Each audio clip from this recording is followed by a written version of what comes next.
प्रिय विद्यार्थियों, आज हम गौतम धर्म सूत्र के प्रथम प्रश्न के 9वें अध्याय का अध्ययन प्रारंभ करेंगे। इसके पिछले अध्याय में हमने बहुश्रुत के विषय में जाना कि बहुश्रुत किसे कहते हैं, कि जिसके 40 संस्कार संपन्न हो चुके हैं, साथ ही साथ जिसके अंदर 8 आत्मगुण भी हैं, वो बहुश्रुत कहलाता है।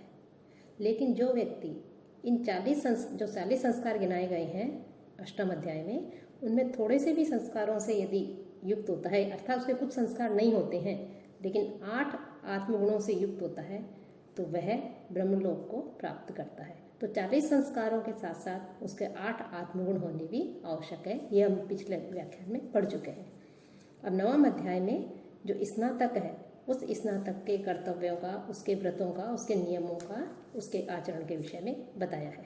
कि स्नातक किसे कहते हैं, कि हमारे यहाँ आश्रम व्यवस्था है, यह 4 आश्रम माने गए हैं। उसमें सबसे पहले जो ब्रह्मचर्य आश्रम है, उस आश्रम में रह करके जो छात्र विद्यार्थी है या जो ब्रह्मचारी है, वो वहाँ पर रहकर ज्ञान प्राप्त करता है, वेदों का अध्ययन करता है।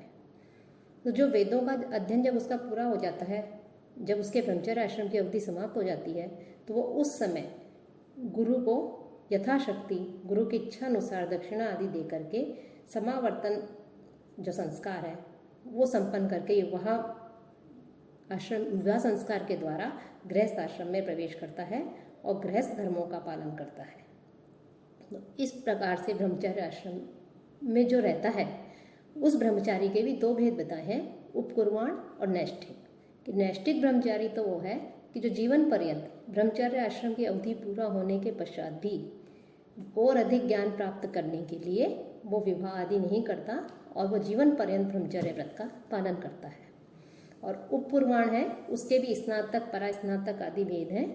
वो अपने गुरु को दक्षिणा आदि दे करके समावर्तन संस्कार संपन्न करके विवाह आदि संस्कार करके गृहस्थ धर्म का पालन करता है, तो उसे जो है एक तरह से स्नातक कहा गया है। तो उसके लिए कुछ नियमों का, कुछ व्रतों का इसमें धर्मशास्त्रों में वर्णन किया गया है कि उस स्नातक को यदि वो विवाह नहीं भी करता है, अर्थात विवाह नहीं करता है, तो विवाह न करने पर भी आजीवन वो गृहस्थ धर्म का ही पालन करे।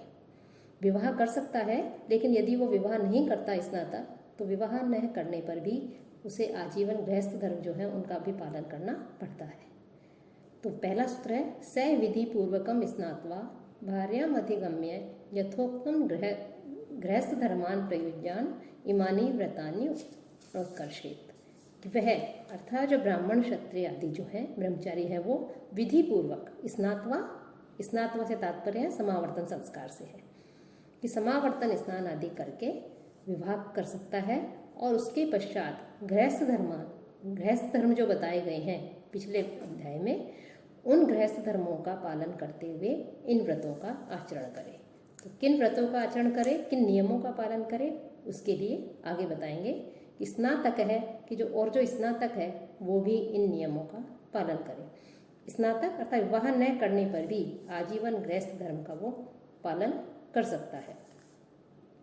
नित्यम शुचि ही सुगंधि ही स्नानशील है, उसको कैसा होना चाहिए कि नित्य वो पवित्र रहे और आचमन आदि के द्वारा, स्नान आदि के द्वारा पवित्र रहे और सुगंधित द्रव्यों आदि के लेप के द्वारा वो स्नान आदि कर सकता है। अर्थात उसको हर तरह से स्वच्छ रहने के लिए कहा गया है। मनसा वत्सा काया, तीनों तरह से ही उसको स्वच्छ रहने के लिए कहा गया है।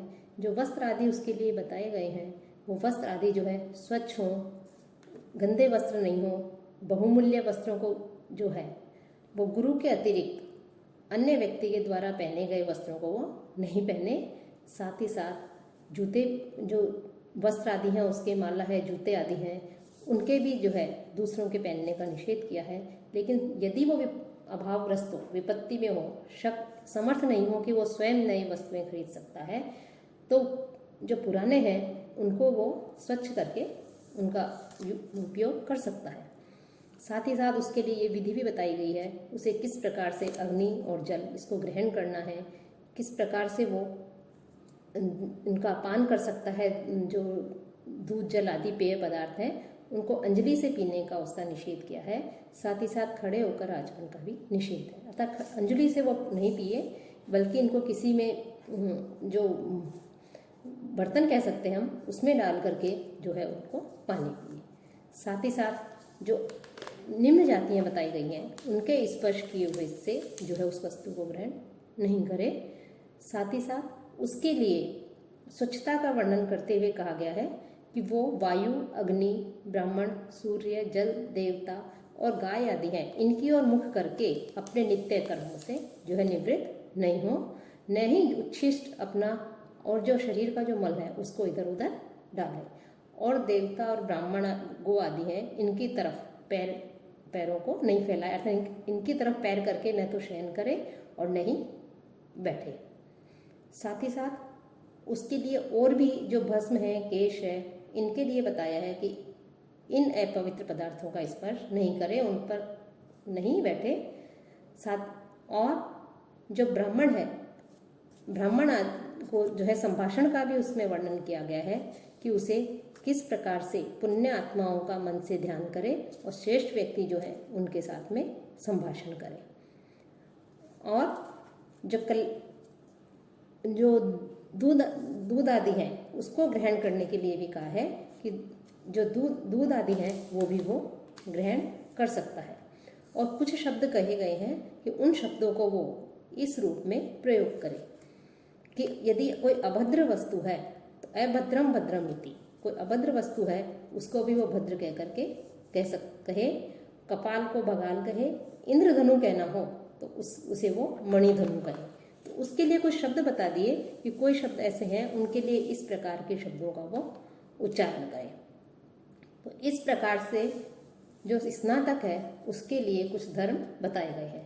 साथ ही साथ विवाह के पश्चात जो स्त्री है उसके साथ बैठने का, अविवाहिता कन्या है उसके साथ में बैठने का क्या नियम है, क्या आचरण है, इसके विषय में भी इसमें वर्णन किया गया है कि उसे किस प्रकार से उनके साथ में बैठना चाहिए, कैसे उनके साथ में वार्तालाप करना चाहिए, इन सब का वर्णन किया है। साथ ही साथ किन चीज़ों का उसे त्याग करना चाहिए कि जो अनुचित मार्ग है, कि जो प्रसिद्ध मार्ग है उस मार्ग को छोड़कर अन्य किसी मार्ग पर नहीं चलना चाहिए और वाक कलह से दूर रहना चाहिए, अर्थात कलह आदि है, क्लेश आदि है, इन सब से दूर रहना चाहिए। मंदिर, घर या ग्राम, वहाँ पे जो मार्ग है, जिस मार्ग से जाया जाता है, जो प्रसिद्ध मार्ग है, उसको छोड़ करके अन्य जो मार्ग है उस मार्ग से प्रवेश कर सकता है वो। साथ ही साथ जिस आसन पर बैठकर भोजन करता है उस पर भोजन खा सकता है वो। और ऊंची नीची भूमि पर चढ़ना उतरने का कार्य भी कर सकता है। साथ ही साथ इन सब का परित्याग करे। ऊंची नीची भूमि है उस पर चढ़ने का परित्याग करे। जो मंदिर आदि में जाने का जो मार्ग है, प्रसिद्ध मार्ग है, उस मार्ग से वो प्रवेश यदि करना चाहता है तो उसका भी परित्याग करे।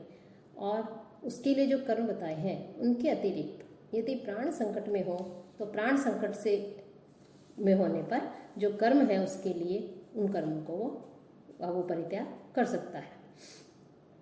और न संदिग्धा न अवम अधिरोहित, और जिस नाव के पार पहुंचने में संदेह हो कि मैं इस नाव पर बैठ कर के पार नहीं पहुंच सकता हूं, ऐसे उस पर वो नहीं चढ़े। अर्थात कहने का तात्पर्य ये है कि यहाँ पर जो स्नातक है उसके लिए सब, क्योंकि वो ज्ञान प्राप्त किया है, उसने वेदों का अध्ययन करके आया है, वेदों का अध्ययन किया है, उसे ने ज्ञान प्राप्त किया है और वो ज्ञान समाज के लिए और राष्ट्र के लिए भी आवश्यक है। इससे समाज और राष्ट्र की उन्नति होगी।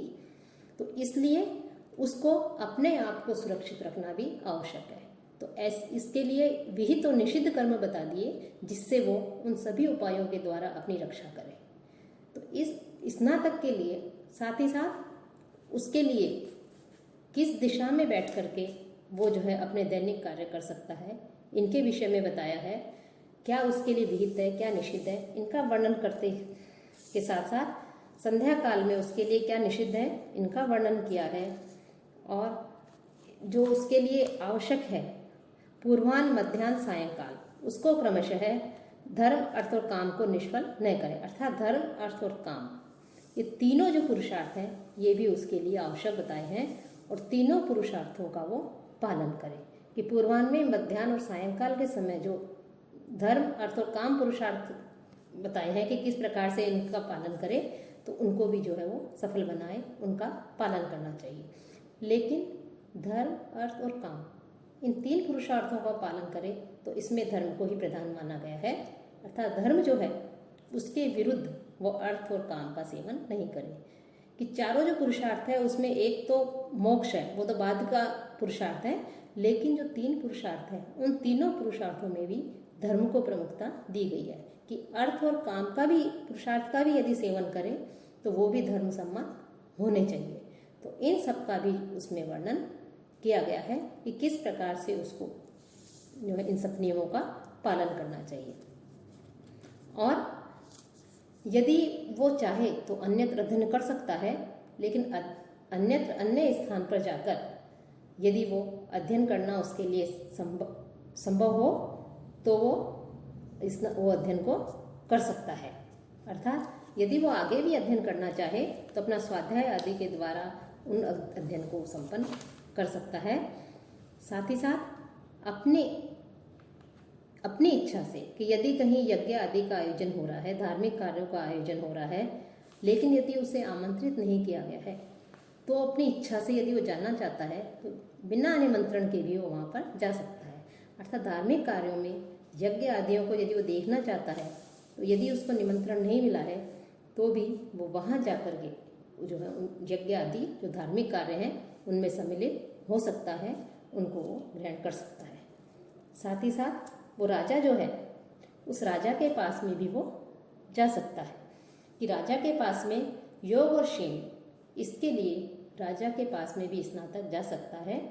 योग अर्थात नए प्राप्त हुई जो वस्तु है उसके लाभ के लिए, और क्षेम अर्थात जो प्राप्त वस्तु है उसकी रक्षा के लिए कि यदि कोई वस्तु उसे प्राप्त नहीं है और जो आवश्यक है तो उस वस्तु की प्राप्ति के लिए यदि उसे कहीं और से नहीं मिल रही है तो राजा से प्रार्थना कर सकता है, राजा के पास जा सकता है, और जो प्राप्त वस्तु है उसके क्षेम कुशलता के लिए, रक्षा के लिए जो है वो राजा के पास में सहायता प्राप्त कर सकता है, राजा के पास जा सकता है। और देवता और जो अपने गुरुजन है, पिता आदि और धार्मिक लोगों के अतिरिक्त अन्य किसी के निकट जो है वो योग क्षेम के लिए नहीं जाए। कि योग और क्षेम इन दोनों के लिए स्नातक यदि आवश्यक हो तो राजा के पास भी जा सकता है, देवताओं के पास जाए, गुरुजन और जो धार्मिक प्रवृत्ति वाले लोग हैं, धर्म का आचरण करने वाले लोग हैं, धर्माचरणशील लोग हैं, उनके अलावा अन्य किसी व्यक्ति के पास में जो है वो नहीं जाए। और यदि वो कहीं बाहर जा रहा है अपने कार्य के लिए, किसी भी कारण से यदि वो बाहर जा रहा है तो धार्मिक पुरुषों के द्वारा अधिष्ठित जो स्थान है उसी स्थान पर वो निवास करने का प्रयत्न करे, वहीं पर निवास करे। और आपातकाल, विपत्ति काल में कई उसके लिए जो आचार बताए गए हैं, यदि ऐसी स्थिति हो उस समय वो उन आचारों का पालन नहीं कर सके तो मन से ही जो आचार हैं उन आचारों का वो पालन करे, उन आचारों को पालन कर सकता है। और निरंतर शास्त्र विहित, वेद विहित जो कार्य हैं उन कार्यों में संलग्न रहे और वेद के अध्ययन में रत रहे। नित्य अहिंसाशील, मृदु, सहिष्णु, क्षमाशील, दृढ़ निश्चयी, संयमी और दानशील हो।